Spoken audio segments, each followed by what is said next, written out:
Alright, you know I don't usually like to get involved in controversies like this, but the greatest enemy to the Order of Muscle and Magicka is the bro magician that wields his bro magic and promotes his lies and false ideologies that misinform and potentially harm warriors such as yourself. And the worst kind of bro magician is the one that uses anabolic steroids and other performance-enhancing drugs to alter their physique and then go out of their way to claim that if you don't look like them, it's because you're not training hard enough. Now, Jason Blaha and Vegan Gains have so far led the forefront of the crusade against bro magicians, but unfortunately this is a topic that is not necessarily confined simply to the bodybuilding sphere.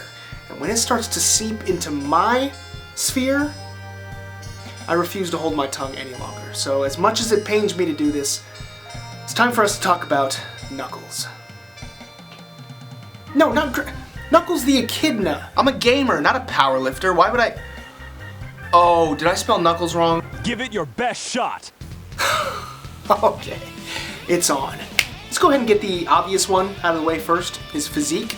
Now, I know that many of you out there will probably claim that he just has them their BBC genetics, and that is called stereotyping, okay? Just because he has dreads and all of his zones play rap music and he happens to have unnaturally long hang time in the air doesn't mean that he's...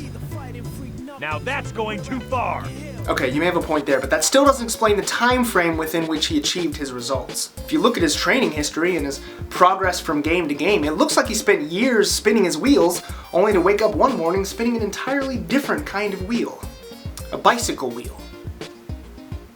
Because he's cycling gear, is what I'm saying. Now sure, it's possible he could have just started training smarter, but the thing is, Knuckles' IQ was never all that high to begin with. I mean, this is a guy who was secluded and isolated on Angel Island with one job: guarding the Master Emerald. A job which his entire race had been tasked with. A job which I would think would call for a little bit of discernment and skepticism. But when the Master Emerald disappeared and Dr. Robotnik showed up on the island at the exact same time, claiming that Sonic was coming to steal it, Knuckles saw no reason to cast any doubt upon that assertion and instead decided to suddenly devote himself entirely to Dr. Robotnik's service. The best part is that he was tricked not once, not twice, but 4 times by the same guy, and on top of that, his IQ has only gone down over the years.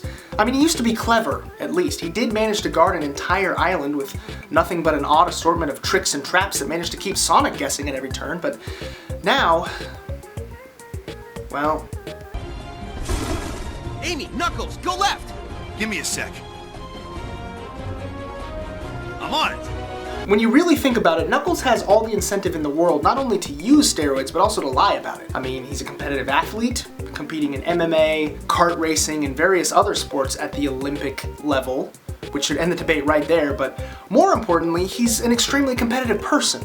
And despite the fact that they act all buddy-buddy these days, it's clear that he and Sonic never really squashed the beef between them. And if it ever came out that Knuckles was using, he'd never live it down. And then, of course, there's the obvious sponsorship deal he's got going on with Nike, which is especially interesting considering he never wears Nike shoes. But then again, if I were Nike, I probably wouldn't be telling Knuckles what to do either, for fear of getting smashed in the face. I'll punch this thing with my fists. Speaking of roid rage, it's commonly known within the Sonic universe that Knuckles is extraordinarily hot-headed and quick-tempered, as evidenced by the fact that after spending the entirety of Sonic Adventure 1 trying to piece back together the fragments of the Master Emerald, what did he go and do immediately in Sonic Adventure 2?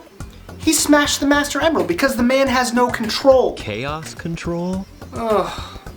Fortunately, trying to reassemble the Master Emerald is a much more difficult task than trying to fit together the pieces of this puzzle. Dr. Robotnik obviously still has a hold on Knuckles. I mean, if he was able to convince him so quickly and easily to fight for him, who knows what else he was able to convince him to do/use. Dr. Robotnik is a scientist who specializes in turning animals into robots. I don't think it would be that difficult for him to whip up a batch of Dianabol. Knuckles has proven time and again that he's not a complete idiot. So I don't think he keeps going back to Eggman because he's stupid. I think he keeps going back to Eggman because Eggman is his dealer, and apparently a good one at that. It's the only thing that explains the superhuman abilities that, for all we know, have only manifested themselves in Knuckles since he met Dr. Robotnik, such as breaking walls, doubling his muscle mass, knocking the Chaos Emeralds right the hell out of Supersonic. I'm sorry if I hurt you. No, don't apologize to me, Knuckles. Apologize to Tails and all the other young, impressionable guys who looked up to you and truly believed that the only supplements you were on were creatine and rings. Anyway, if you gained some experience points, then like the video and let me know in a comment if you have any particular topic or video game character that you'd like for me to cover. And of course, if you'd like to see future quests in training and nutrition, subscribe to the channel and join the Order of Muscle and Magicka. Until next time, stay vigilant, Knights. You're so incompetent, you don't even know how to argue. You're right. Most of the time, I'm very confused and just yell back things. Stop smiling!